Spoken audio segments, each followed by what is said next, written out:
Então hoje vamos começar falando de curvatura.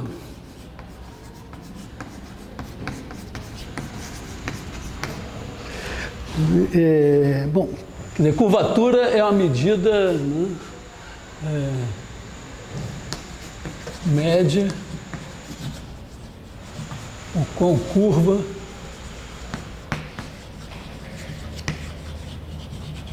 é uma curva. Nós já trabalhamos um pouco essa ideia pela aceleração normal. A gente tem um caminho, né? Olhar para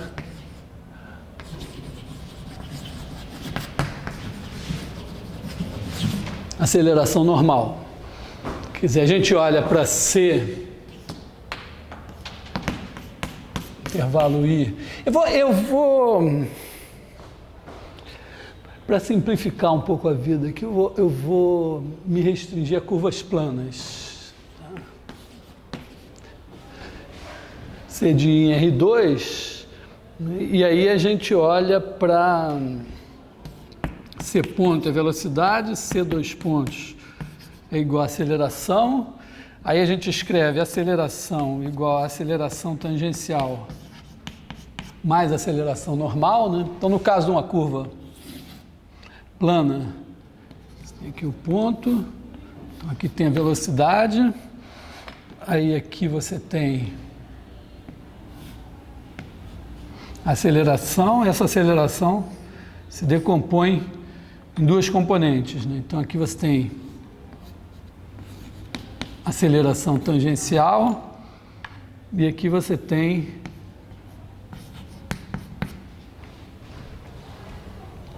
a aceleração normal.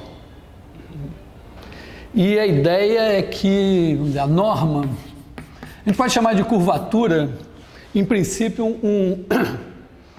um número supostamente positivo, que seria um número k, tal que a aceleração normal é igual a kappa, vou chamar de kappa1,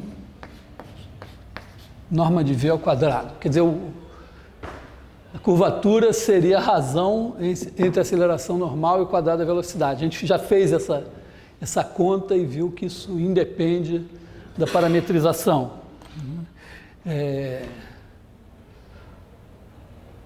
Ou seja, né, a curvatura seria a norma da aceleração normal dividido pelo quadrado da velocidade.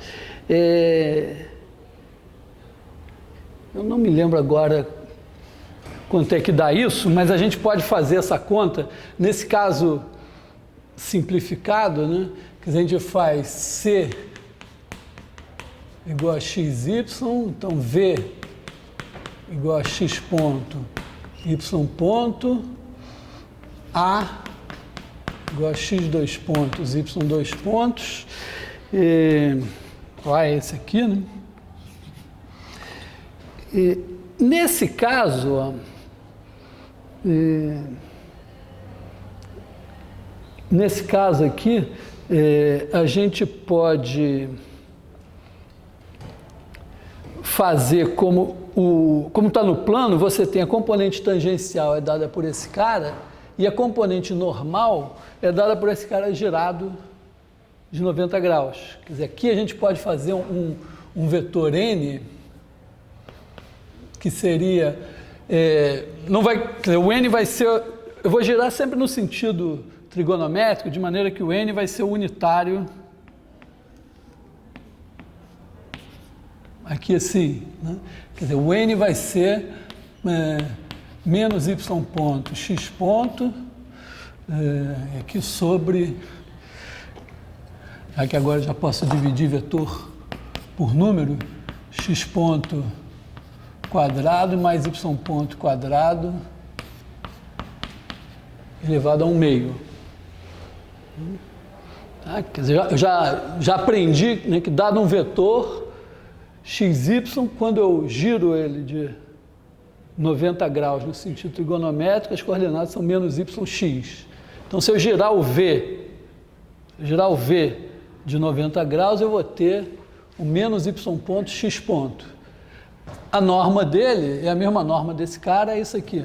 Então, se eu dividir ele pela norma, esse cara fica unitário. E aí,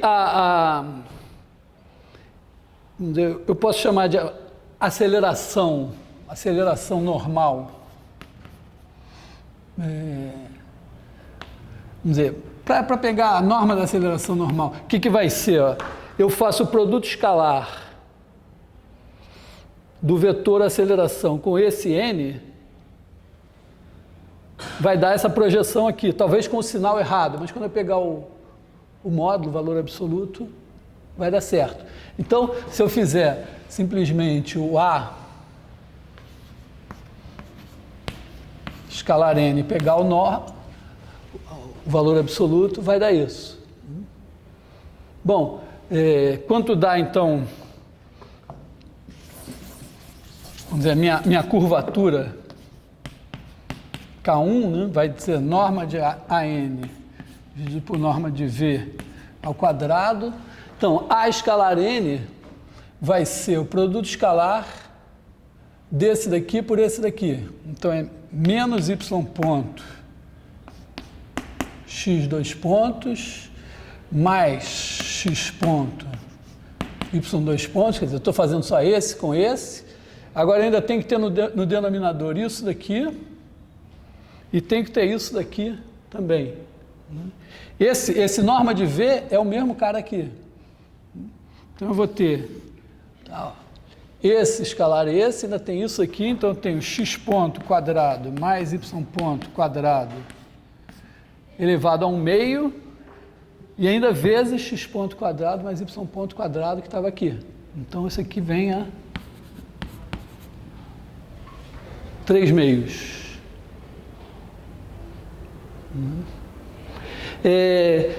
A rigor eu tenho que botar valor absoluto aqui. Eu posso simplesmente fazer o seguinte, né? Eu posso dispensar esse módulo aqui e ficar com um sinal para a curvatura, entendendo aí então o quê? Que ela vai ser positiva quando esse produto escalar for positivo, o que significará que a velocidade e a aceleração vão estar formando nessa ordem uma base orientada positivamente. Supondo aqui que tem, aqui, claro, isso só faz sentido se a velocidade for não nula. Claro, também. Então, eu vou deixar isso aqui assim, tá? Bom, quer dizer, vou deixar aqui, mas eu vou anotar então o meu K1.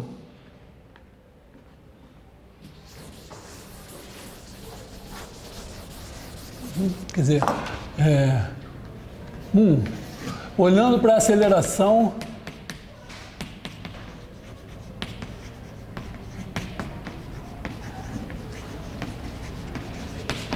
normal. Então aí vai me dar K1, esse é o K, aliás, não é o K, né? É igual a menos y ponto x dois pontos mais x ponto y dois pontos sobre x ponto quadrado mais y ponto quadrado elevado a 3/2. Isso aqui basicamente estou fazendo só a conta de uma ideia que eu já tinha trabalhado, né? Agora vamos pegar uma outra ideia bem geométrica. Que seria a seguinte coisa, vamos considerar o seguinte, você olha assim, essa reta aqui, esse ponto P aqui, aí passa um círculo tangente aqui, passa outro círculo tangente aqui, um outro tangente aqui.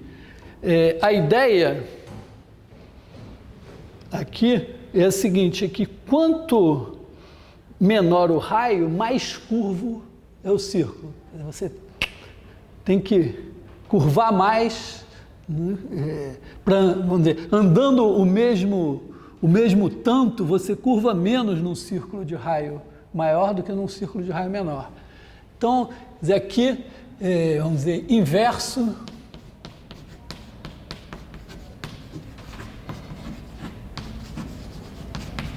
do raio. Quer dizer, vamos definir assim, a curvatura K2 de um círculo seria 1 sobre o raio. Se não for um círculo, o que eu faço? Aliás, já aviso, não faço, mas eu fiz e escrevi no livro e não tive vontade de fazer de novo nunca mais. É o seguinte exercício, tem aqui a curva. Você tem que ter a hipótese de que a aceleração normal seja não nula.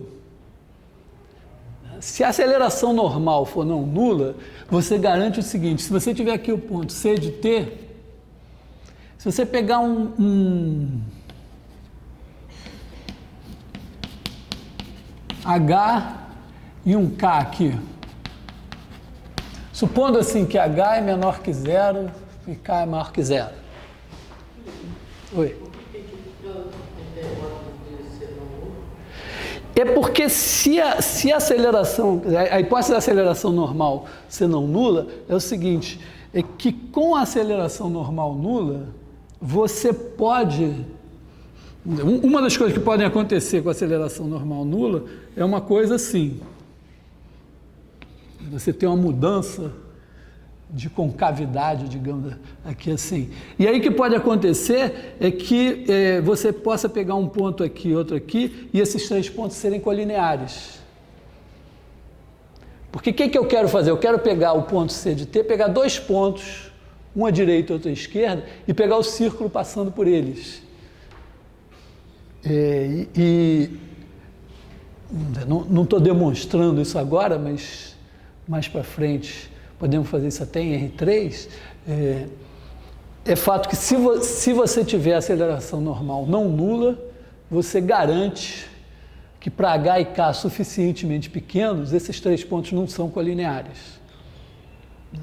Mas, se a aceleração normal for nula, pode acontecer, pode não acontecer também. Né? Você pegar uma coisa tipo, sei lá, uma coisa tipo T4, uma coisa assim, no ponto zero, né, a velocidade vai ser 1, 4, T3, a aceleração vai ser 0, 12, T2, em 0 ela é 0. Então a aceleração normal é nula, mas se você pegar três pontos aqui, quer dizer, pegar o ponto 0, 0 e mais 12, não vão ser colineares, mas se você pegar T3, você pegar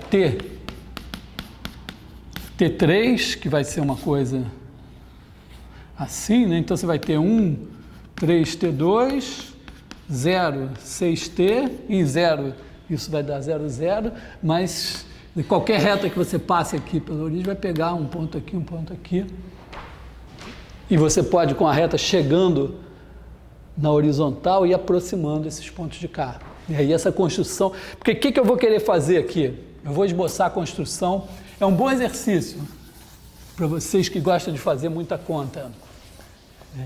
Pelo menos é o que eu vejo nas provas, assim. Bom exercício, ó. Pegou esses três pontos, então vamos determinar o centro do círculo que passa por esses três pontos. Então, pega esse segmento aqui, mediatriz, esse segmento aqui, mediatriz, e pega esse ponto aqui, ó, de HK.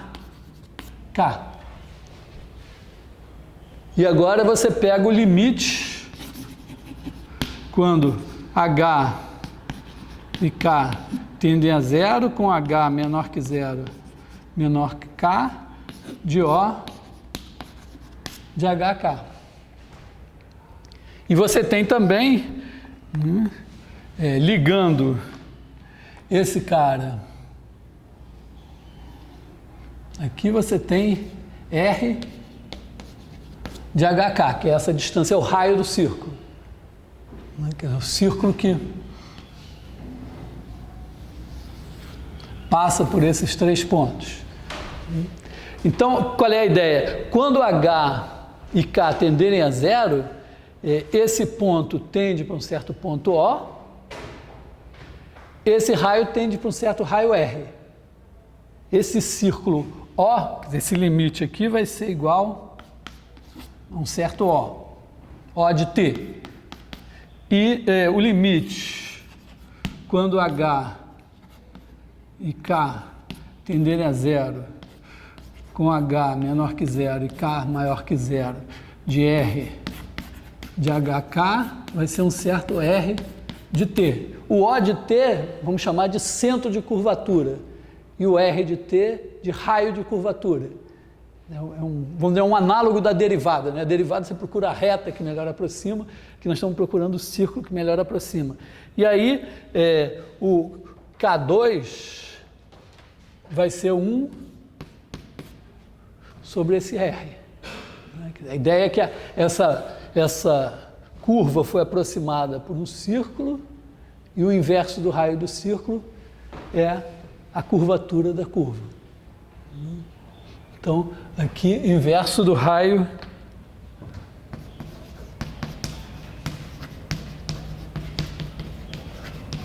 de curvatura. Quer dizer, isso aqui é o centro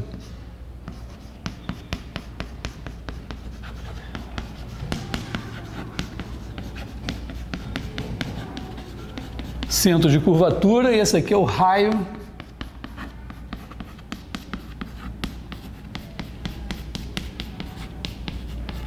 de curvatura. E o inverso do raio seria a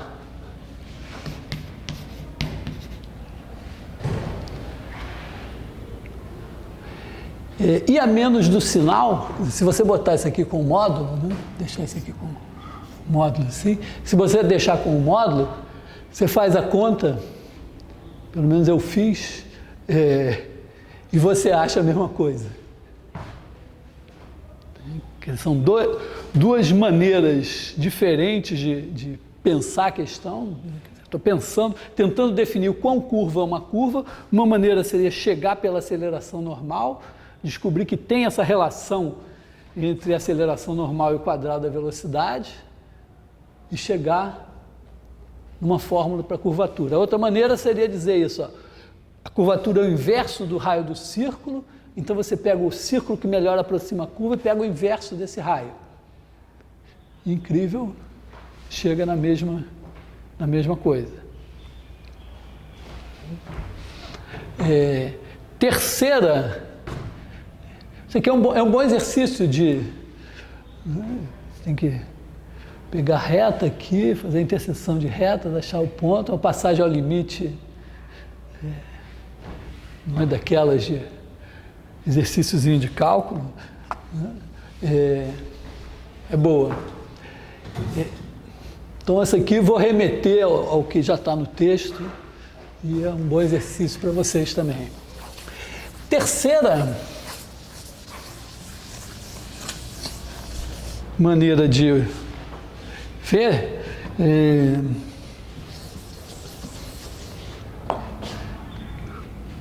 seria olhar para a variação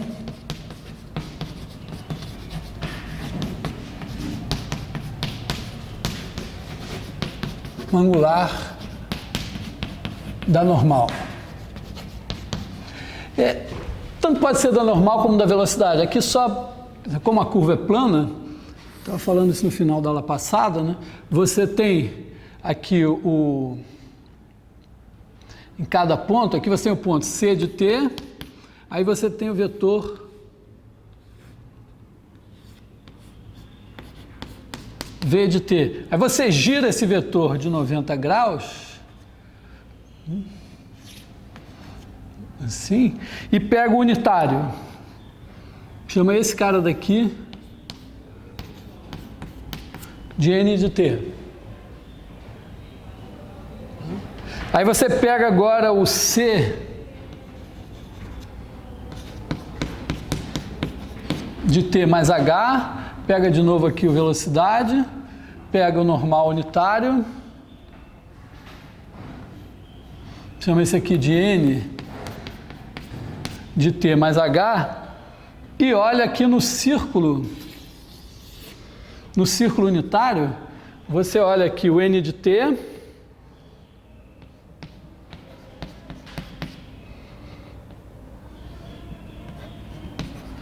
o N de T mais H. E aí, mede a variação desse ângulo. Qual é como esses vetores são unitários, aqui você tem uma variação de ângulo, que é esse comprimento.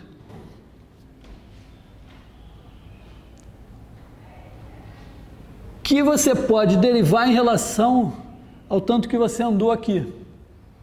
E aí é importante observar o seguinte aqui, é claro, se você andar com uma velocidade alta, você num tempo pequeno você vai andar até aqui.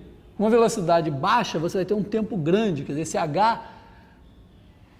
esse tempo H que você vai ter para andar desse ponto até esse depende da maneira como você está percorrendo a curva. Uma maneira de normalizar é, em vez de olhar para o H, olhar para esse comprimento aqui. Então a gente pode chamar, vou chamar isso assim de delta θ aqui, e esse aqui de delta S. Então eu chamaria de curvatura o limite quando H tende a zero, curvatura no ponto, nesse ponto aqui, né? O ponto C de T. O limite quando H tende a zero de delta θ sobre delta S. Outra forma.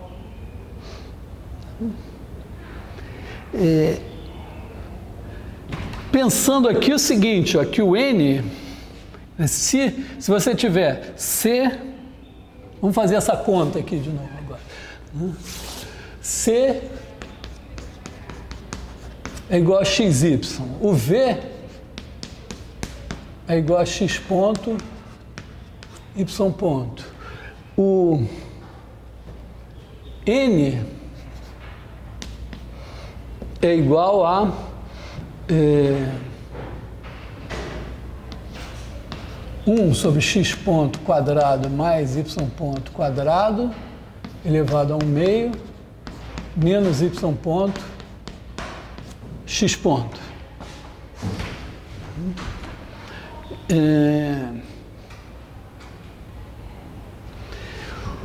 O delta S,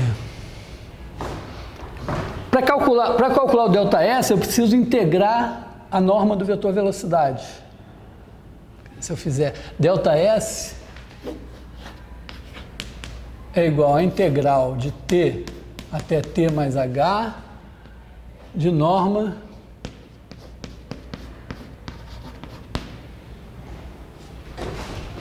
quer dizer, eu integro a norma do vetor velocidade de t até t mais h, eu tenho esse comprimento de arco aqui. Quer dizer, isso aqui, na verdade, isso aqui é igual a integral de t até t mais h, o c ponto de t em norma é isso daqui, né? X ponto quadrado mais y ponto quadrado elevado a 1/2 dt. O delta θ eu vou ter que calcular o n ponto, né? Quer dizer, se eu fizer aqui, ó, delta θ é igual a integral de t até t mais h, norma de n ponto de t dt. Então preciso derivar esse cara daqui.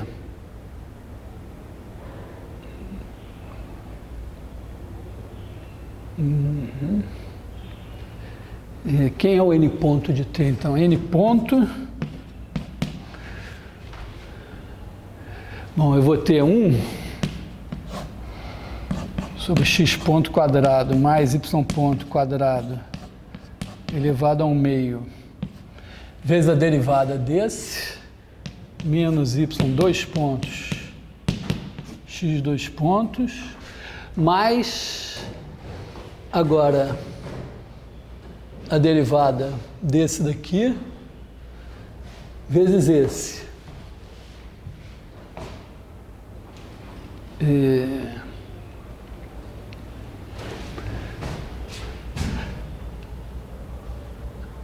Quanto vai dar a derivada desse daqui? Vai dar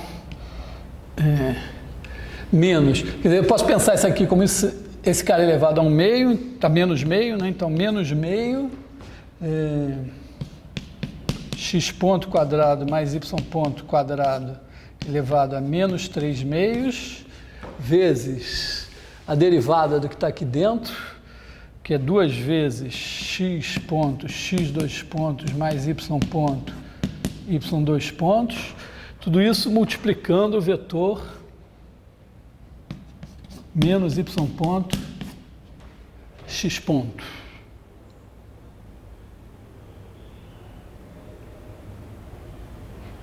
Que horrível, hein? Caceta.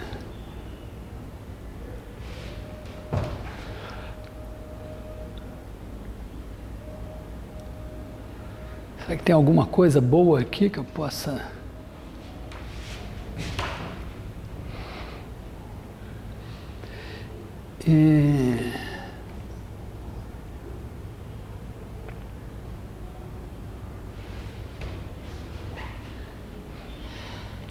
Uma coisa que eu talvez seja útil olhar aqui é o seguinte: como o n é unitário, ele está andando sobre um círculo, o n ponto é ortogonal a n. A gente sabe que quando você está descrevendo um círculo, então está andando aqui, o vetor velocidade, quer dizer, se n está aqui, n ponto é assim. Talvez, então, a gente possa lançar mão da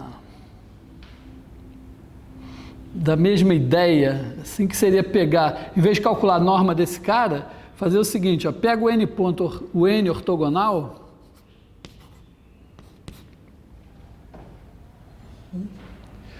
tá certo? O n ponto está aqui. Nesse caso, ele está apontando para cá. O n ortogonal é simplesmente girar esse cara de 90 graus no sentido trigonométrico. Vai dar um vetor unitário. Se eu fizer o produto escalar desse vetor unitário por esse vetor aqui, o pior que pode acontecer, em vez de dar a norma do cara, dá menos a norma do cara. Né? Então, eu poderia pegar o n ponto, o n ortogonal. O n ortogonal é esse cara daqui mesmo, né? É menos 1 sobre x ponto quadrado mais y ponto quadrado elevado a 1/2 x ponto y ponto. Não sei se melhorou. Melhorou maravilhosamente, né? Tá, eu girei esse cara de 90 graus. Então troquei aqui, botei menos x ponto, menos y ponto. Peguei o menos, botei aqui na frente para ficar mais simples. Esse cara, ó, é perpendicular a esse. Vou ter, produto escalar vai dar menos x ponto, y ponto, mais y ponto, x ponto. Então, quando eu fizer o produto escalar desse, com esse cara aqui, essa parte horrorosa morre. Hã? Aqui? Aqui? Aqui seria menos, ó, eu teria que botar esse, menos x ponto, menos y ponto. Tá? Então eu peguei o menos todo e botei aqui na frente, para não carregar dois menos, economizei um menos. Então, quer dizer, o delta θ vai ser a integral de t até t mais h, de norma de n ponto de t. Aliás, t eu não posso usar t aqui, né? Porque t é limite de integração. Então aqui eu tenho que botar c ponto de tal, d tal. Aqui eu tenho que botar também d tal. Aqui eu vou botar n ponto de tal, d tal. E aí a norma de n ponto, eu simplesmente faço o produto escalar desse com esse, tomo o valor absoluto.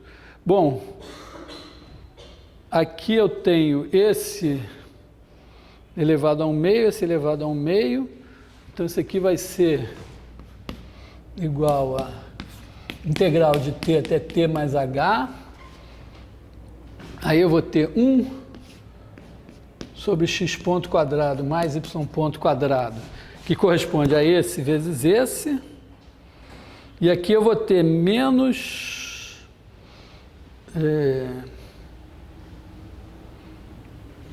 bom, eu tenho um menos aqui, vou respeitar esse sinal, é menos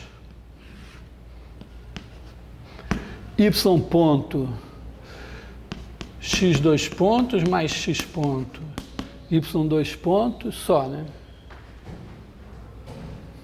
Então vou deixar isso aqui, d tal, boto o valor absoluto aqui. Ora, quando eu dividir, agora aqui vou usar a ideia de derivado, o teorema fundamental do cálculo fortemente, né? Porque eu sei que se eu dividir isso por h, supondo que o que está aqui dentro é contínuo, então se minhas curvas forem todas de classe C2, tiverem segunda derivada contínua, todas as derivadas são contínuas. Então isso aqui dentro é contínuo, isso aqui, né? Quando eu dividir esse negócio por h e passar o limite, vai dar isso aqui calculado em t. Atenção, teorema fundamental do cálculo. Como está ainda, vou ter que apagar em algum lugar aqui.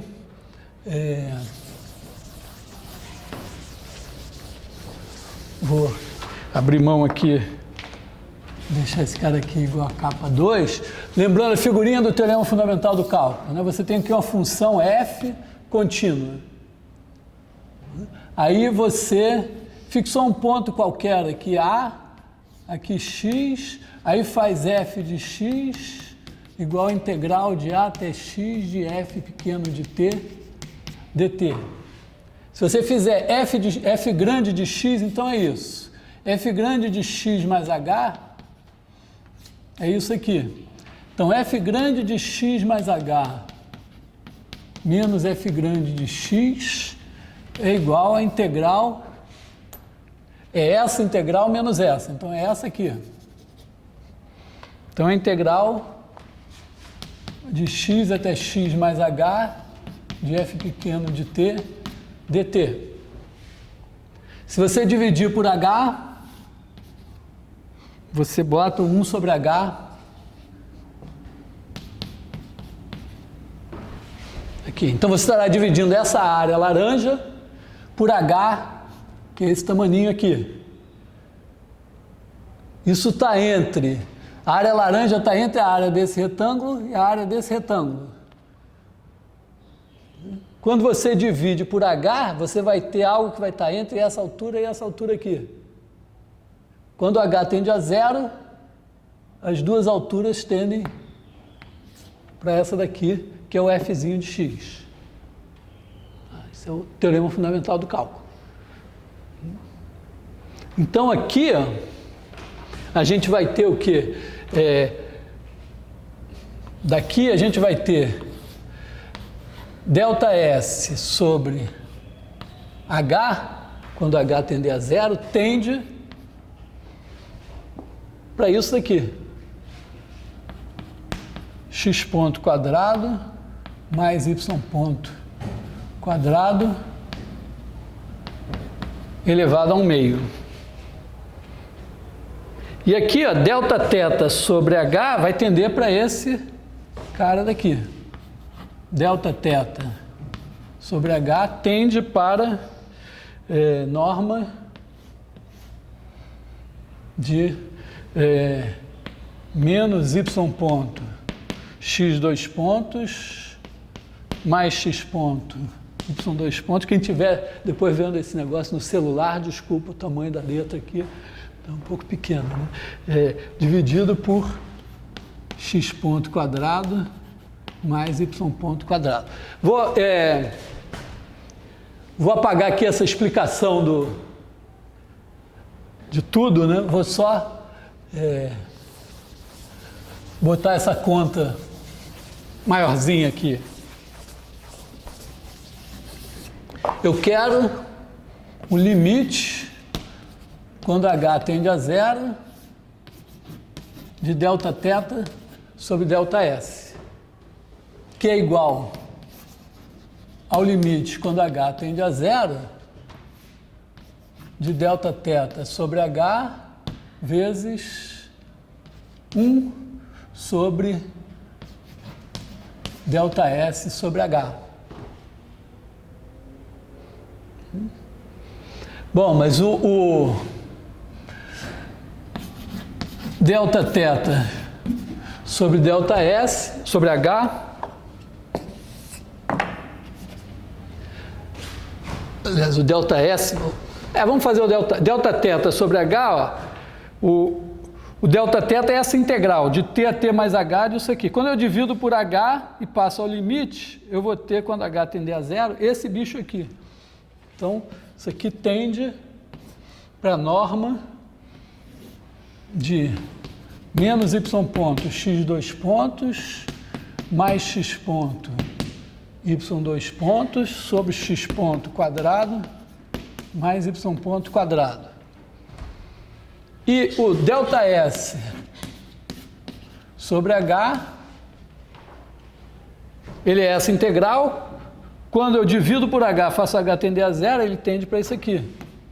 X ponto quadrado mais y ponto quadrado elevado a 1 meio. Então, se eu dividir, faço esse dividido por esse, então Δθ sobre ΔS tende para esse dividido por esse, que vai ser menos y ponto, x 2 pontos, mais x ponto, y 2 pontos sobre x ponto ao quadrado, mais y ponto ao quadrado, elevado a 3 meios, bota a norma. Esse daqui vai ser o nosso K3. Quer dizer, eu medi a variação de ângulo, fiz variar um Hzinho, lembrando aqui a figura, fiz variar aqui de C de T até C de T mais H. Isso aqui tem um comprimento aqui, ΔS. Aí olhei, isso aqui é a normal N de T. Isso aqui é a normal N de T mais H. Olhei isso no círculo unitário. N de T está aqui. N de T mais H está aqui. Esse cara daqui é o Δθ. Dividi Δθ por ΔS, passei ao limite, deu isso aqui. Até agora eu não olhei, vou olhar lá para cima. Caralho, deu igualzinho, hein? Então,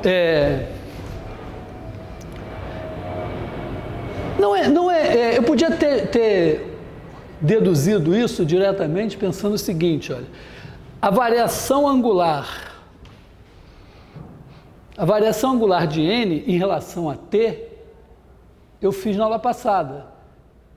É aquela integral, né? E se n vamos dizer, uma outra maneira de ter feito essa conta aqui.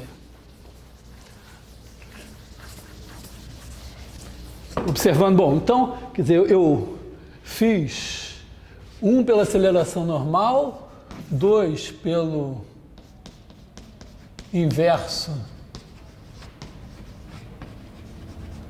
do raio de curvatura e 3 pela variação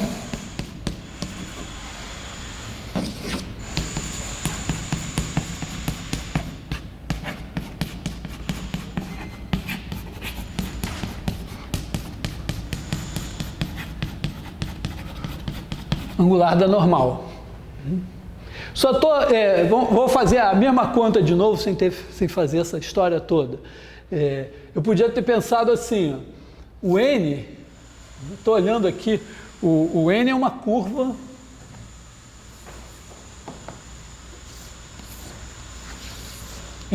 plana. Então n de t aqui. né? O que é? N de t vai ser menos y ponto, x ponto. A variação de ângulo, esse delta θ, é exatamente a variação angular que eu defini na aula passada, que vai ser igual à integral de t mais h de... Lembra que quando c de t era igual a xy, a variação de ângulo era dada pela integral de menos yx ponto mais xy ponto sobre x2 mais y2 dt. Foi a fórmula que eu cheguei. Então, aqui ó, é só eu botar x ponto no lugar de y, então aqui eu vou ter menos x ponto, na verdade eu vou ter menos x ponto, mas eu vou ter menos y2 pontos, então eu vou ter aqui x ponto, y2 pontos, mais menos y ponto, x2 pontos, sobre y ponto quadrado mais x ponto quadrado, que é esse cara daqui. Tá? Só que essa aqui eu estou botando módulo, porque localmente, eu estava olhando só localmente, aqui eu não estava pensando em sinal, né? Mas é isso. Né? Isso daqui é integral em relação a t. Por outro lado, né, esse cara daqui é o ds, é o ds dt, porque essa é a integral disso daqui. Estou fazendo uma divisão. Bom, claro que tem o desafio, qualquer um que tem aquela paixão por geometria plana, tem que fazer essa conta, né? Pegar lá a curva, botar um segmento, mediatriz, achar a interseção, tal, fazer esse limite. Mas, de qualquer maneira, isso nos mostra assim, três abordagens diferentes, embora a primeira e a terceira não sejam tão diferentes assim, da curvatura, né? E as três dando o mesmo resultado.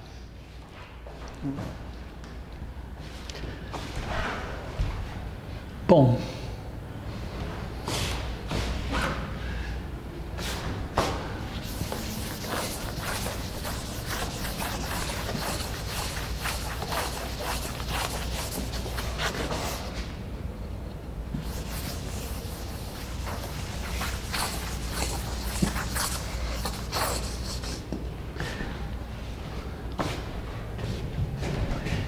uma observação que eu queria fazer, não é bem assim um toque, mas é a reparametrização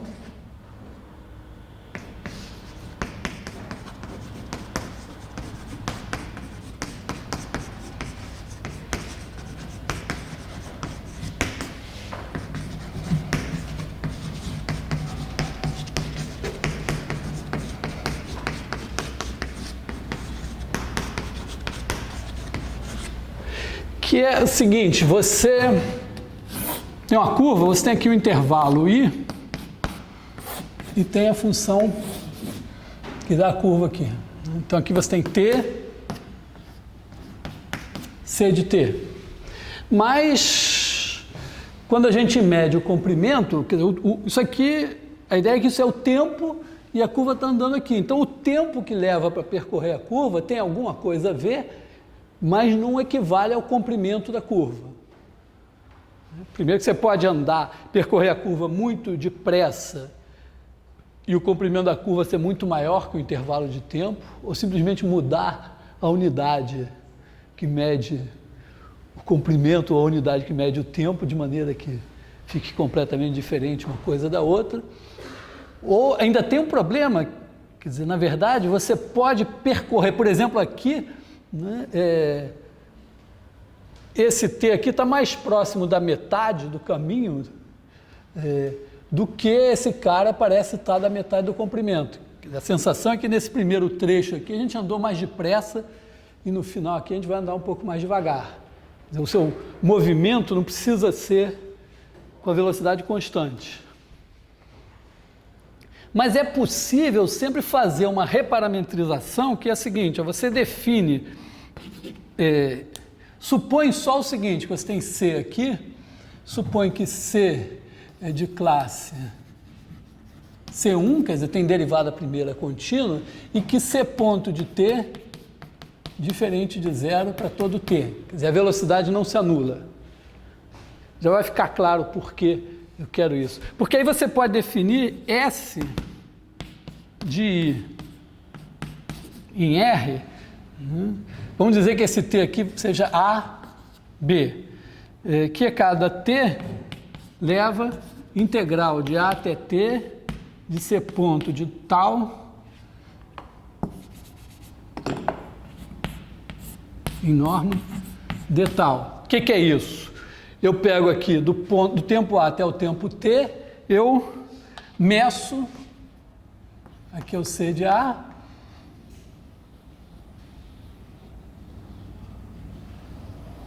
meço todo esse comprimento. Então, o que vai acontecer? Isso aqui eu posso até garantir que é o seguinte, ó, isso aqui vai de I em 0L, onde L é igual a integral de A até B de C ponto de T dt. Quer dizer, L é o comprimento da curva. Essa função, se eu olhar assim, ó, intervalo AB, 0L, o gráfico dessa função, o que é que acontece? S, então aqui eu tenho T, aqui eu tenho S, S de A é 0, S de B é L, e a derivada de S é isso daqui, né? ds dt é igual a, que é estritamente maior que zero. Então essa função é estritamente, tem derivada estritamente positiva. Portanto, eu aprendi em cálculo 1 que ela tem uma inversa e que a inversa tem derivada, né, e que essencialmente eu posso inverter. Quer dizer, aqui eu tenho T, vou escrever dessa maneira dúbia assim, né? T de 0L em AB, que a cada S me associa T de S, que é a inversa dessa. E vou dizer, é mais fácil dizer que é óbvio do que ficar me preocupando no detalhe. É claro, né, que se eu fizer C de T de S, essa função aqui vai levar 0L em R3, sei lá, o que for, né? E vai ter a seguinte propriedade. Ela vai pegar esse intervalo aqui, 0L, vai pegar cada ponto aqui, vai levar no cara aqui e vai levar no cara de lá. E qual é o comprimento? Né? Se eu pegar o S aqui, levar no T correspondente e depois levar no ponto aqui, esse comprimento aqui é exatamente esse. Foi construído para ser assim.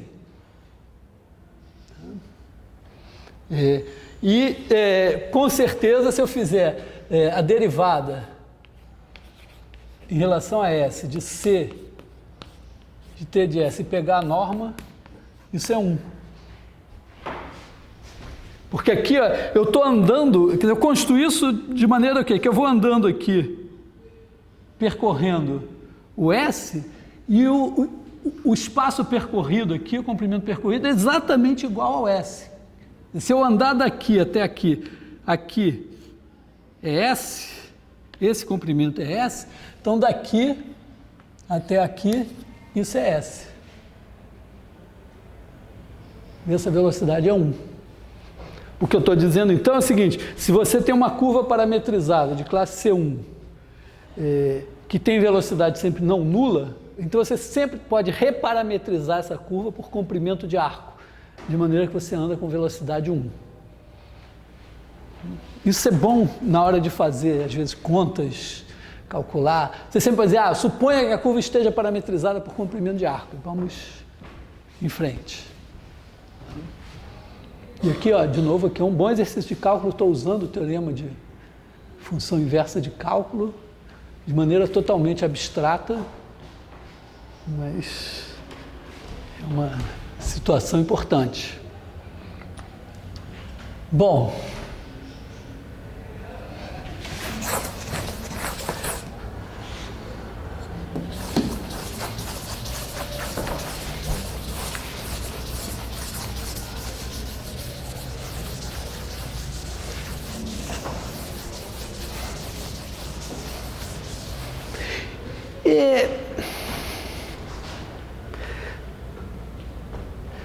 de certa forma, a gente pode dizer que a velocidade mede o quanto a curva deixa de ser constante, né? Quer dizer, se a velocidade for zero, você está lá parado. E a curvatura é uma medida de quanto a curva deixa de ser reta. Ela dá uma... Agora, imagina que o que vai fazer uma curva deixar de ser plana? Repara, quando a gente pensa uma curva, mesmo que ela não seja uma curva plana nem nada, nem reta nem nada, né, você já tem a noção que, bom, você está aqui no ponto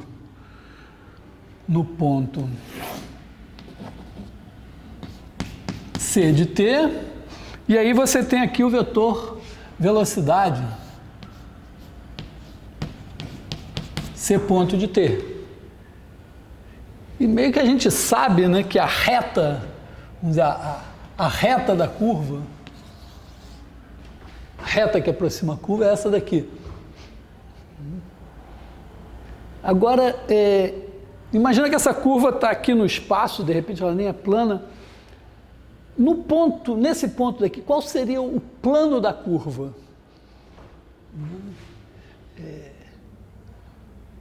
Porque aqui, digamos, aqui é a origem, então a reta é dada pelo vetor posição e vetor velocidade.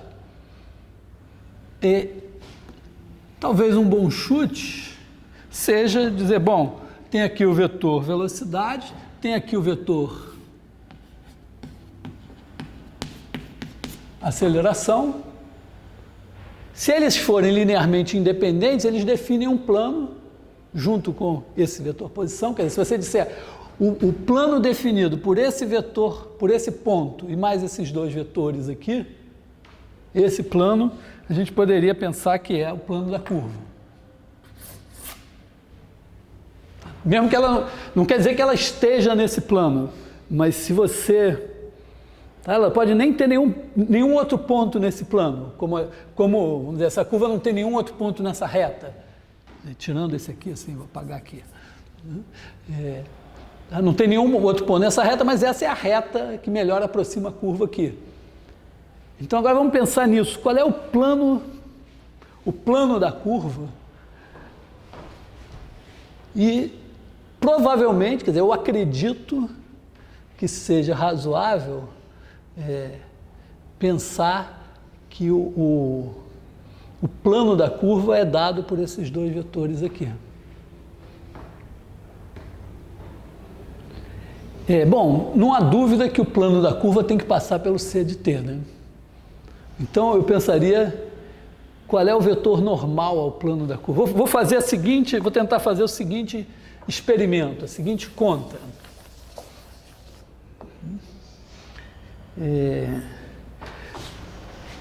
Tem aqui a nossa curva, tem aqui o ponto C de t. Vamos pegar aqui também um C de t mais H, C de t mais K. E assim como eu fiz no caso do círculo, vamos considerar esses três pontos. E assim como no caso que eu já considerei no começo, vamos supor que a aceleração normal é não nula, para que eu garanta que para H e K suficientemente pequenos, esses pontos não sejam colineares. Tá? Mas vamos ver, isso provavelmente vai aparecer aqui na história. Então vou considerar o seguinte, pega esses 3 pontos, pega o plano gerado por eles e vamos ver para onde esse plano tende quando H e K tendem a zero. Tá? Quer dizer, eu pego a curva, pego o ponto T, pego 2 pontos próximos dele, pego esses 3 pontos, eles determinam um plano e olho para onde esse plano tende quando esses 2 caras tenderem para cá. Então vamos chamar assim de alfa de H, K, vamos pegar H menor que 0, menor que K, alfa de HK igual a plano por C de T mais H, C de T mais K. E vamos dizer assim, alfa seria igual ao limite quando H e K tendem a zero, com H menor que 0, menor que K, de alfa de HK. E vou tentar fazer essa conta. Na verdade, como eu já estou dando barato que o C de T não se mexe, então esse plano vai passar por C de T. Então eu vou só tentar determinar o vetor normal a esse plano. E eu vou usando o que eu acabei, quer dizer, eu vou supor que C ponto de T e C2 pontos de T são LI. Ao supor que esses 2 caras são LI, primeiro eu estou supondo que C ponto é não nulo. Então eu posso reparametrizar por comprimento de arco. E supondo que eles são LI, significa que o C2 pontos não é tangencial. Então tem aceleração normal. E eu quero mostrar o seguinte, que esse plano tende para o plano que passa aqui e que é dado por esses 2 vetores. E eu vou procurar olhar para o vetor normal, N de HK, que em princípio seria o produto vetorial desses 2 caras. Eu pego esse cara daqui, esse cara daqui,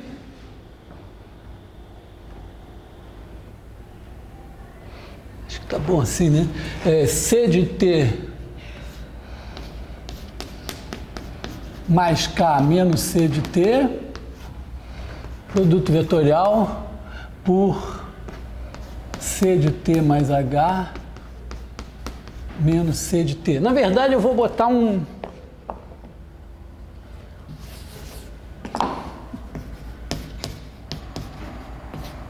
eu eventualmente vou botar uma coisa aqui, porque esse negócio vai tender a zero.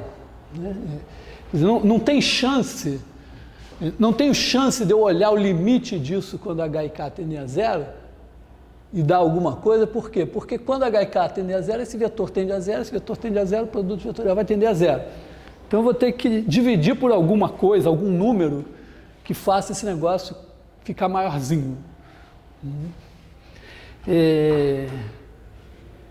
Bom, como eu já lancei mão aqui de derivada, de integral, do teorema fundamental do cálculo, do teorema da função inversa, eu vou lançar mão de uma coisa que eu nem sei se vocês sabem, que é o polinômio de Taylor.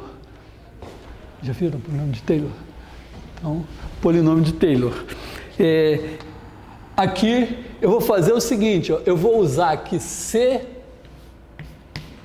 de T mais delta T é aproximado ao quê? C de T mais C ponto, mais delta T, aqui tem a ordem certa, né? Delta T, C ponto de T, mais delta T ao quadrado sobre 2, C2 pontos de T, mais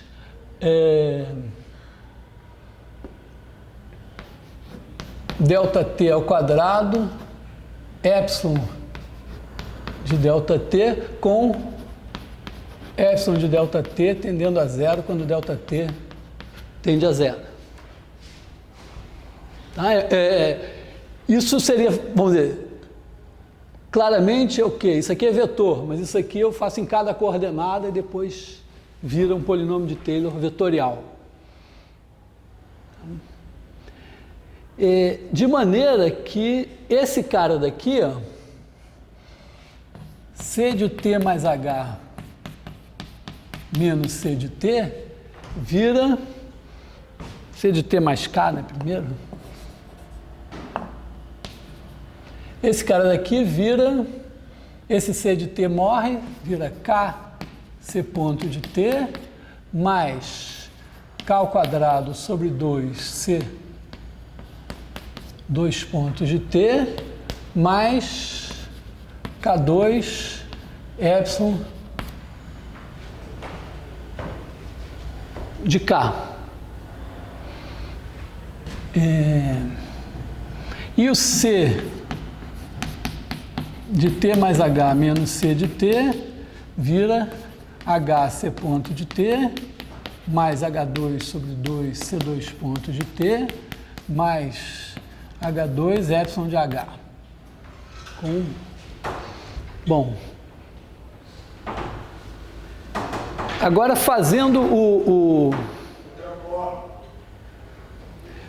fazendo o produto vetorial, né, eu vou fazer o produto vetorial desses caras. Observa o seguinte, ó. Esse N de HK, que é esse produto vetorial, eu vou fazer o produto vetorial desse com esse. Bom, esse com esse não dá nada, porque são vetores linearmente dependentes. Esse com esse também não dá nada. Esse aqui não sei, porque esse epsilon é vetor, então pode dar, né? Então eu vou ter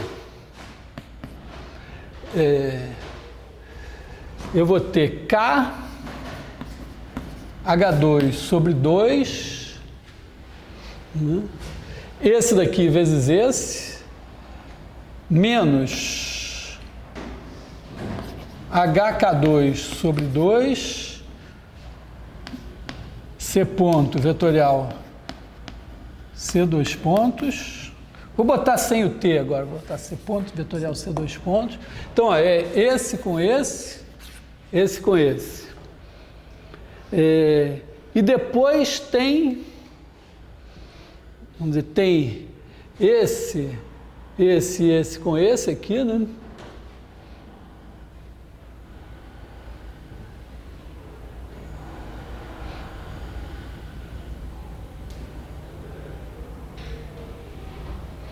Então aqui eu vou ter mais alguma coisa. Só observando o seguinte, ó, isso daqui eu posso botar HK em evidência e ficar com K menos H sobre 2. Então isso aqui é HK, K menos H sobre 2 vezes isso daqui. Isso daqui essencialmente, olha, como K é maior que zero e H é menor que zero, essa diferença aqui é positiva, né? E é maior que K e maior que H. Tá? Então isso daqui é maior que H vezes K2 e é maior que H2 vezes K. Então eu vou dividir isso aqui, ó, vou dividir exatamente por isso. 2 HK K menos H. Para quê? Porque aí ó, eu sei que o que acontece? Isso daqui está tendendo a zero. Então, eu sei, quer dizer, eu já disse desde o começo, se eu não tenho isso, o limite que eu vou calcular vai dar zero, não tem jeito, porque isso tende a zero, isso tende a zero. Então, eu vou dividir por algo que faça isso deixar de tender a zero. Pelo que eu tenho aqui, se eu dividir por isso, esse cara daqui está fixo, não vai mais tender a zero.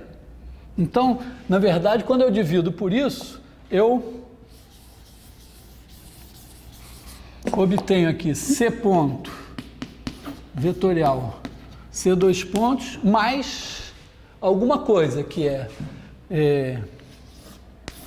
essa alguma coisa é o quê? É o 2 sobre HK, K menos H, vezes os outros termos.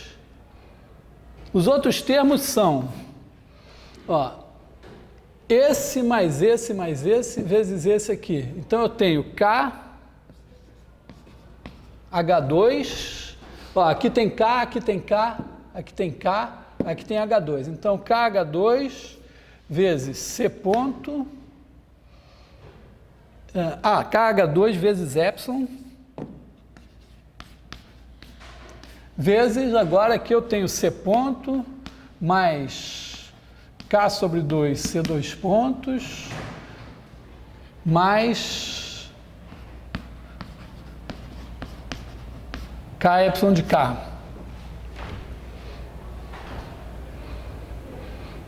Tá? Quer dizer, isso aqui são esses 3 com esse daqui. E sobram mais esses 2 com esse daqui, que são mais... Aqui, ó, eu tenho HK2 epsilon de K vezes C ponto mais H sobre 2 C2 pontos. Vamos dizer, isso aqui está tudo dentro do parêntesesão. A minha observação é que isso aqui tende a zero. Por quê? Olha só. Aqui eu tenho K corta com K, H corta com H. E sobra H sobre K menos H. Mas K menos H é maior que H. Então isso aqui está limitado. E o epsilon vai para zero. Então, levou tudo para zero. Nesse de K, a mesma coisa. H corta com H, K corta com K, e o K é menor que K menos H. Então, limitou e sobra o epsilon de K, que tende a zero. Isso tudo tende a zero. Isso aqui tende a zero. Assim, tem o produto vetorial aqui, aqui, produto vetorial. Aliás, aqui, deixa eu ver, era esse vezes esse, e aqui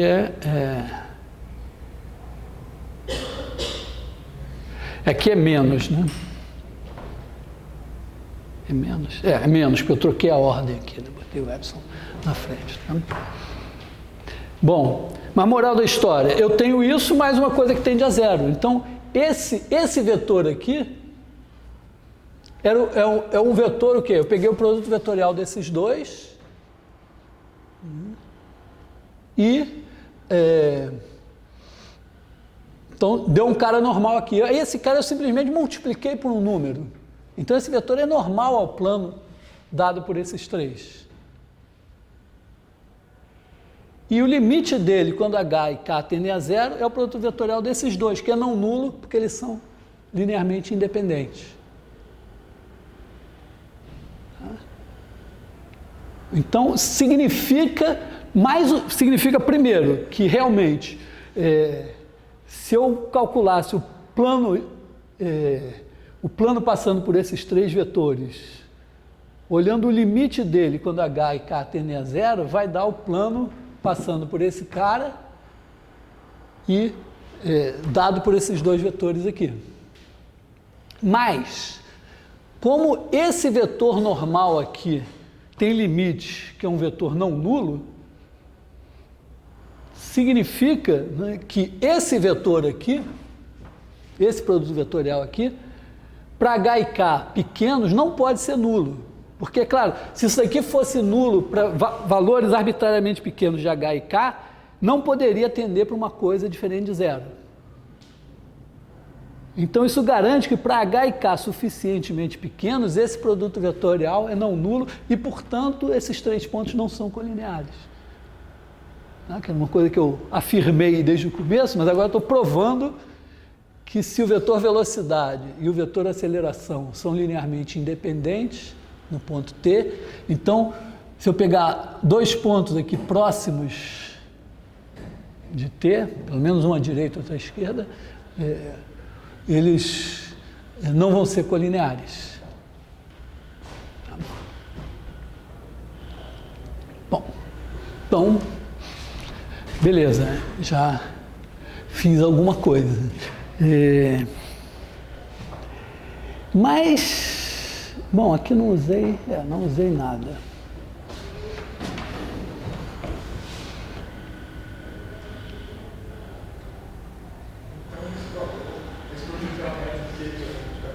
Hã?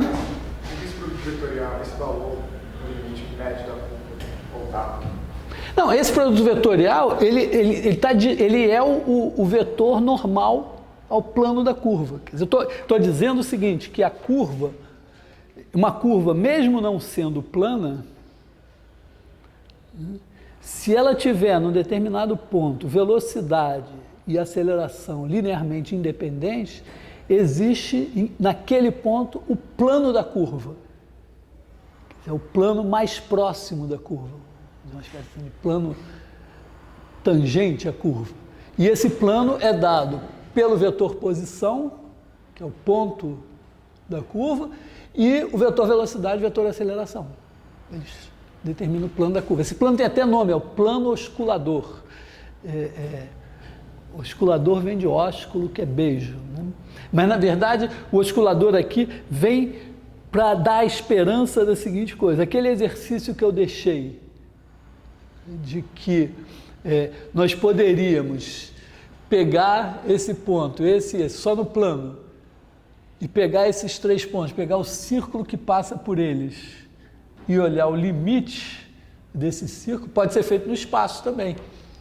Né? Porque esses 3 pontos são 3 pontos não colineares no espaço. Então você pode passar um círculo por eles, né? Eles estão num plano, você passa o círculo desse plano e olhar o limite desse círculo quando esses dois caem. Esse limite desse círculo, como esse círculo está no plano determinado por esses 3 pontos, ele vai cair no plano osculador.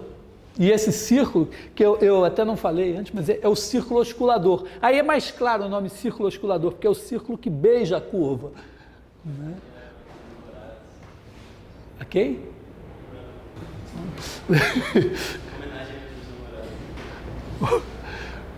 Tá, então aqui, exercício, ou pelo menos um desafio, mostre que tem, vamos dizer, faça aquele exercício, faça agora nesses termos. Procure fazer, para esses 3 pontos, determinar o círculo que passa por esses 3 pontos, né? Determine o centro desse círculo, veja o limite do centro desse círculo quando H e K tendem a 0 e olhe para o... Então você pega esse limite, pega a distância dele ao vetor posição, chama isso de raio, é o raio do círculo, é o raio de curvatura, pega o inverso desse raio de curvatura, né? E se Deus quiser, ele vai dar a norma da aceleração normal dividido pelo quadrado da velocidade, né, que foi a curvatura que a gente achou no começo.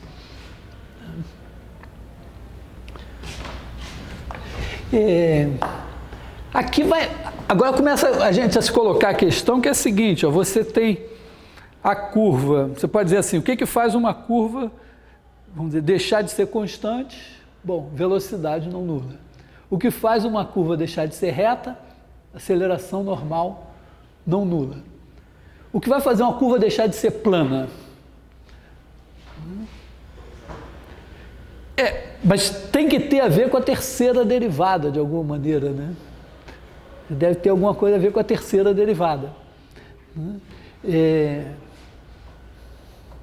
Será que a gente consegue mostrar que... imagina o seguinte, né? Vou colocar questões assim, ó. Primeira coisa é observar que se a velocidade se anular, tudo pode acontecer.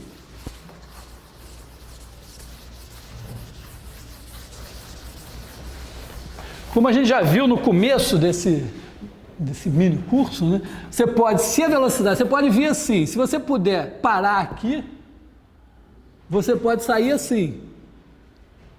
Então, se a velocidade pode se anular, até bico a curva pode ter. Então, vamos dizer, velocidade não nula é um requisito essencial. Então, poderíamos colocar a questão assim: suponha que C ponto é diferente de zero. Isso vai ser o primeiro requisito, né?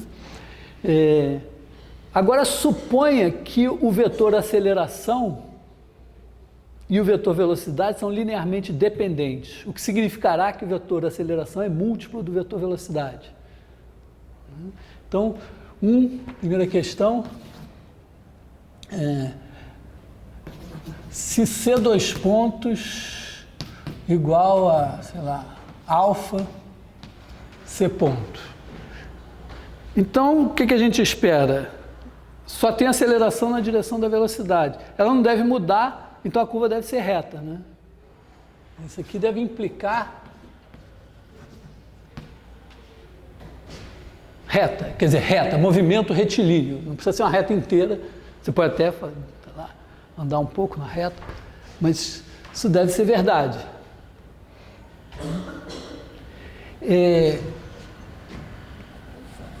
Segunda coisa seria o seguinte: agora imagina que C ponto e C dois pontos, quer dizer, agora imagina o seguinte, que C ponto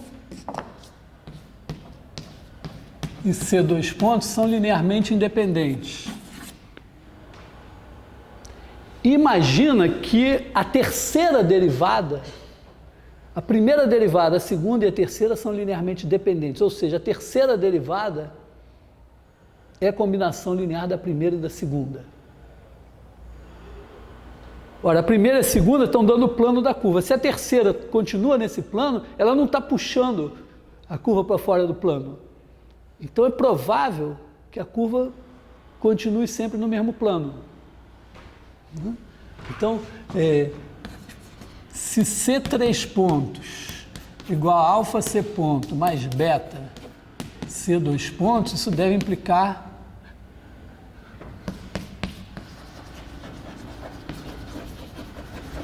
curva plana. Isso seria, vamos dizer, um primeiro passo para a gente dizer, bom, então agora vamos olhar quando a terceira derivada realmente é linearmente, quer dizer, a primeira, a segunda e a terceira são linearmente independentes, e aí a gente vai, vamos dizer, buscar o que na terceira derivada está realmente tirando a curva desse plano. Provavelmente vai ser a componente normal a esse plano. Então, sei lá, a gente podia fazer um aquecimento.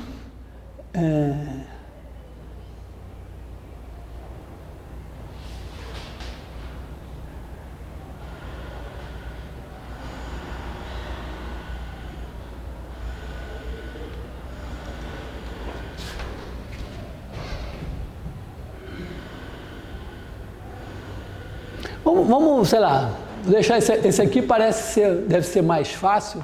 Vamos deixar como um exercício. Se for o caso, a gente volta. Vamos tentar esboçar pelo menos essa situação aqui. Vamos imaginar assim. C ponto. C dois pontos e C dois pontos LI e C três pontos igual a alfa C ponto mais beta C dois pontos. E, quer dizer, isso aqui significa que, se eles são linearmente independentes, significa que tem o plano da curva. E agora esse cara daqui está no plano da curva. Isso aqui, vamos dizer, para todo T, né? A questão é, será que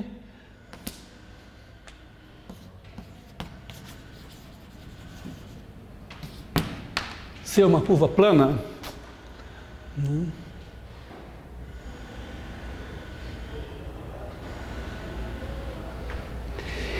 Se ela for uma curva, vou pensar assim, ó. Quem é o vetor normal ao plano da curva? É o produto vetorial desses dois caras. Então, a ideia para pensar seria talvez que esse vetor normal não pode mudar. Quer dizer, eu poderia olhar, né, para produto vetorial de C ponto por C dois pontos. Se ele não mudar, a derivada dele tem que ser zero.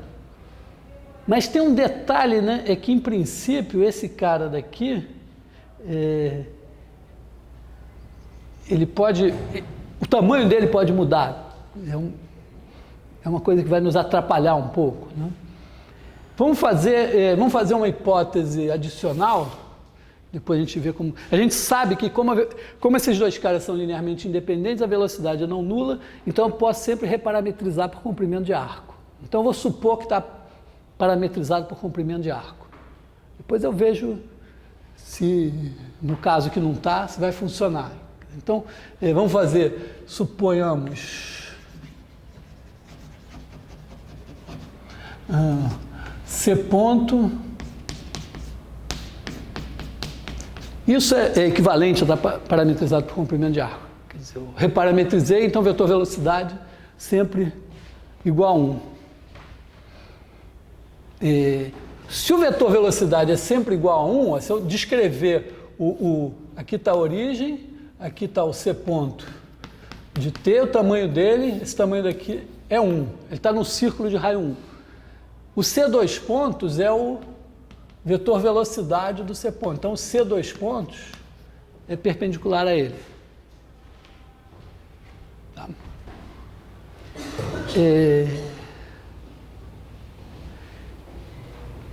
Eu vou fazer o seguinte, quando o C ponto é nulo, então o vetor aceleração é uma aceleração normal. Quer dizer, nessas condições tem esse detalhe, ó, porque o vetor velocidade está assim e o vetor aceleração é normal a aceleração, a velocidade. Então a aceleração já é aceleração normal. A curvatura, né? Então, ó, C dois pontos é igual a aceleração normal.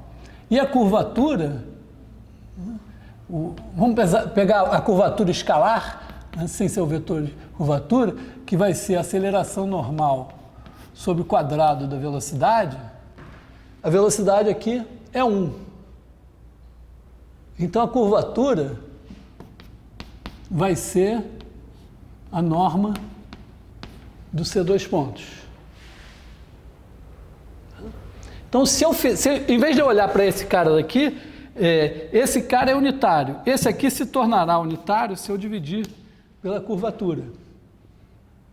Então, agora esse é um produto vetorial de dois vetores unitários e ortogonais, então esse é um vetor unitário. Tem a norma constante. Tá? Então, a única coisa que poderia mudar seria a direção. Se esse cara não mudar, né, se eu calcular a derivada dele ele não mudar, tá beleza. Porque sem essa precaução, a derivada podia ser não nula, mas ainda podia ser um múltiplo dele, alguma coisa que me incomodasse um pouco. Então, fazer essa conta assim. Então, vamos fazer... Quer dizer, vamos definir N de T é igual a 1 sobre a curvatura em T, C ponto de T vetorial C dois pontos de T. E vamos tentar calcular a derivada desse cara. N ponto de T. Tá? Meu objetivo agora é tentar mostrar que esse cara é nulo. Então, N ponto de T vai dar um certo trabalho, né? Vai ter aqui 1 sobre K de T. Aí aqui eu vou ter derivada desse vezes esse dá zero, né? C dois pontos, vetorial C dois pontos dá zero. E aqui C ponto, vetorial... Vou tirar o T para diminuir minha...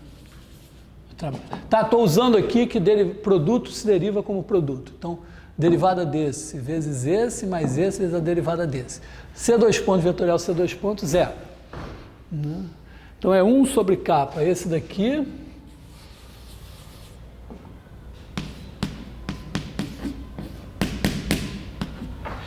Agora mais a derivada desse vezes esse bicho daqui, né?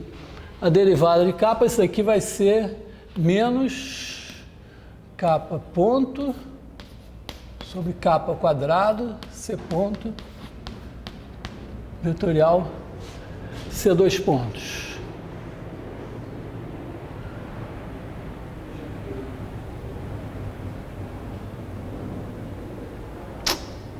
Bom, mas esse cara, ó, é isso assim, né? A hipótese é que esse cara é a combinação linear desses dois. Então, o alfa C ponto com C ponto desaparece. Então, isso daqui vai ser igual a beta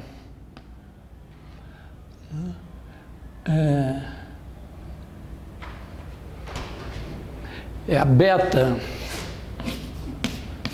sobre capa C ponto vetorial C2 pontos menos capa ponto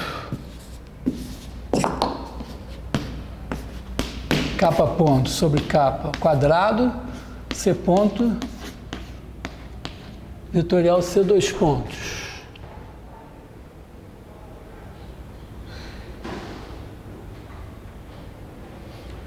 Que é igual, bom, posso escrever assim, né? Capa beta menos capa ponto, capa ao quadrado. O capa é não nulo, porque esses dois caras são linearmente independentes. E o capa, nesse caso, é a norma desse daqui. Esse daqui, C ponto, vetorial, C2 pontos. Eu não sei quem é esse cara, mas eu digo para vocês uma coisa, isso aqui é zero. Tem que ser, né? Porque eu quero que a derivada dê zero. Esse daqui não é, esse aqui tem que ser. Mas por que que é? Porque o n é unitário. Então o n está aqui, numa esfera. Então o n ponto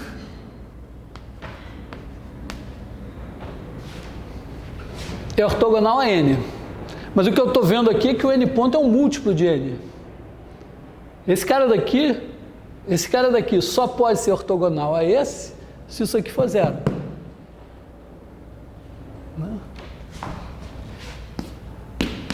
Mais n ponto escalar n igual a zero. Tá? Por quê? Porque, vamos dizer, a gente sabe que n escalar n é sempre igual a 1. Então, quando eu derivar, derivada disso vai dar 2 vezes n escalar n ponto igual a zero. Então, n escalar n ponto tem que dar zero. Como o meu n ponto deu uma coisa vezes n, essa coisa tem que ser zero. Então, tem que ser zero. Então, moral da história, esse n é constante, porque a derivada dele é zero. Vale para vetores também, porque vale em cada coordenada. Então, se a derivada dele é zero, ele é constante. Então, esse cara que é o vetor normal ao plano da curva é constante. Acho que, bom, está na mão, sei lá, se eu fosse físico eu diria, provei, mas vamos fazer o detalhe final, vamos ver se está certo mesmo. Né? Detalhe final é que isso daqui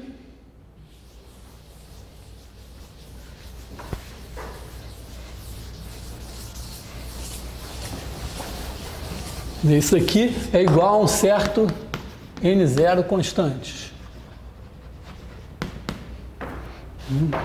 Então vamos fazer assim, pega um t0, vamos fazer c de t menos c de t0, escalar n0, não é? Porque estou pegando a curva, aí tem um ponto c de t0, aqui tem um ponto c de t, aqui tem um vetor n0, não está no plano da curva, está meio assim, né?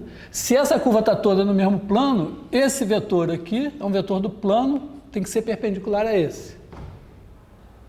Então, sei lá, vamos ver se esse negócio, se esse produto escalar dá realmente zero. Né? Sei lá, vamos derivar isso aqui. Então, isso aqui vai dar C ponto de T escalar N0, porque esse aqui é constante, esse aqui é constante. Bom, mas C ponto de T, isso aqui é o produto vetorial de C ponto de T por alguém, então perpendicular a C ponto de T, o produto escalar por C ponto de T é igual a zero. Então, isso aqui realmente é igual a zero e a curva é uma curva plana.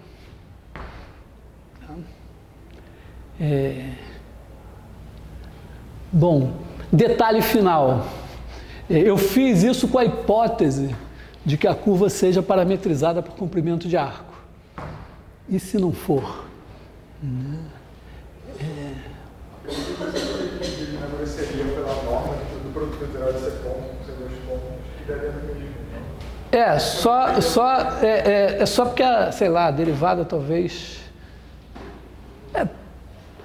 poderia, talvez, né? É que a princípio você não usou o capítulo declarado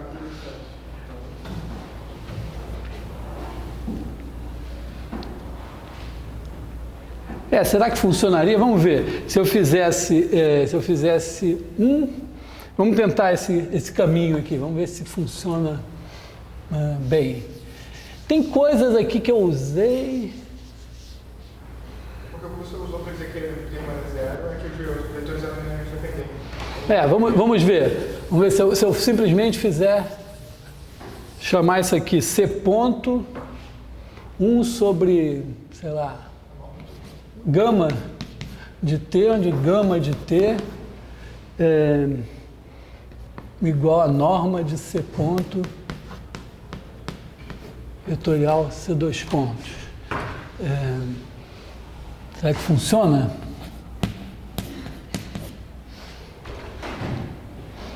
N ponto de T é igual a 1 sobre gama C ponto vetorial C3 pontos. Aqui mesma coisa, né? Estou fazendo esse vezes a derivada desse.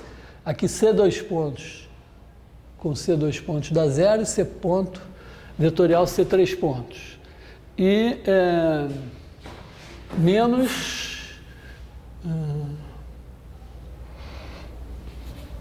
gama ponto sobre gama quadrado. Eu posso derivar esse gama pelo seguinte, né? Como a hipótese é que esses dois caras são linearmente independentes, essa norma aqui não se anula, porque eu tenho problema de derivar a norma no ponto em que ela se anula. Então essa norma aqui não se anula, então esse gama eu posso derivar. E aqui eu teria esse daqui, C ponto vetorial C2 pontos. Eu acho que parece que funciona, né?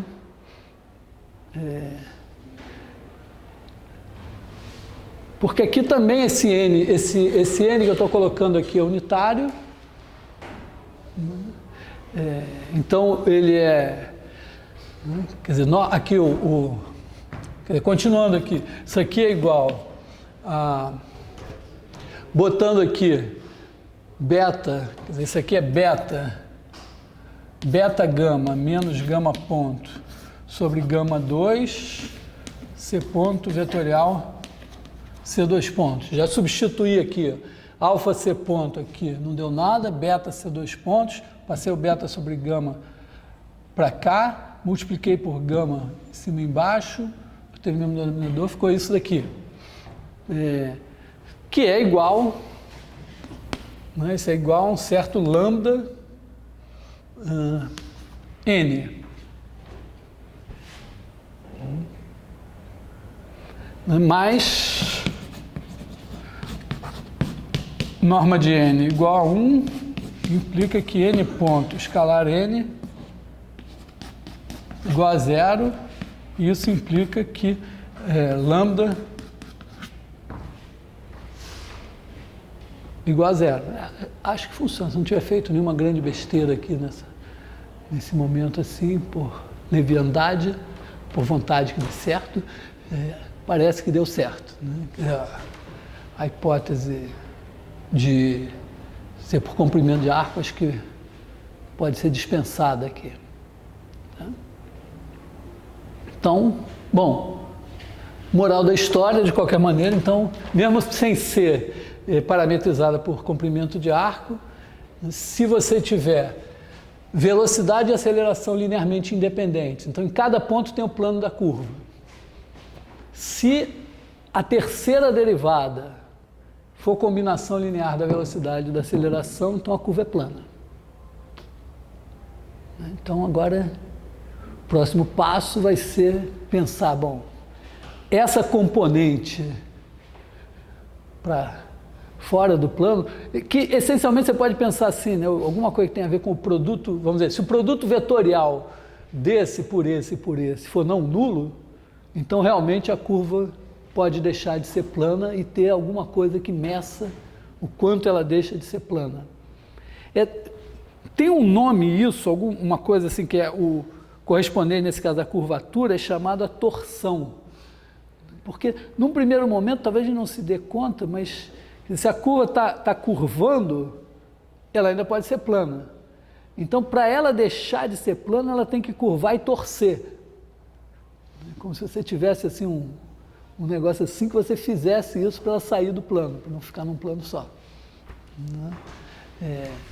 Então, acho que o nosso próximo passo é isso assim. Eu anunciei leis de Newton, eu estou adiando as leis de Newton porque eu combinei com o Fábio que ele vai falar no assunto. Eu até cheguei a pensar nele vir na terça, mas não dava, por isso que eu botei essa aula extra. Que isso nesse exemplo de calcular a curvatura, aceleração é um bom exemplo, para se divertir um pouco assim. Por exemplo, é a hélice. A hélice é uma boa curva que não é plana.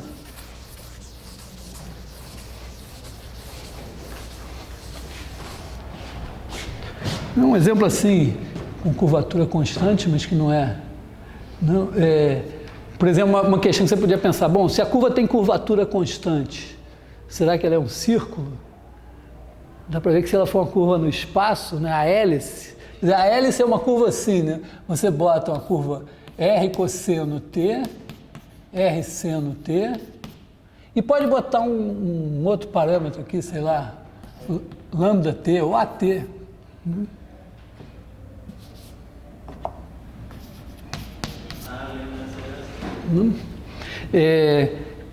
Porque aí você tem aqui no plano XY, você tem a projeção aqui é um círculo, só que na medida que você está andando, você está subindo, e quanto maior esse A, mais rápido você sobe.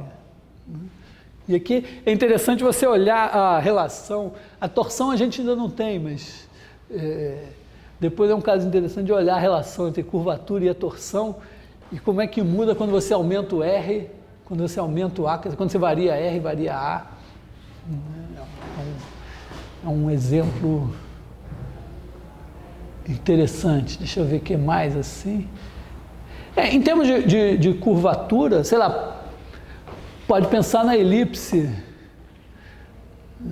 Nem sempre as contas vão ser muito boas, mas em princípio, né, se você pensar numa elipse,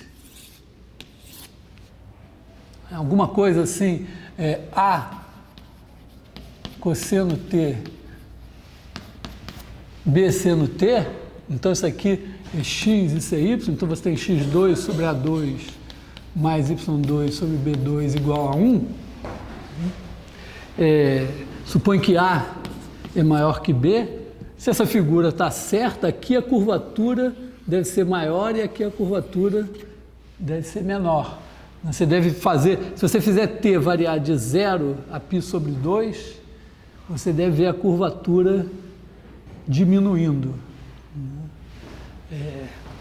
Talvez, vamos dizer, essas contas, faz a conta aí para ver se dá alguma coisa boa ou não, mas pelo menos provar que vai diminuindo. Tem uns exercíciozinhos assim, no texto, em testes antigos, que dá para fazer e ver alguma coisa. É suficiente? Sim, sei. Pega exemplo, inventa a curva e calcula. Mas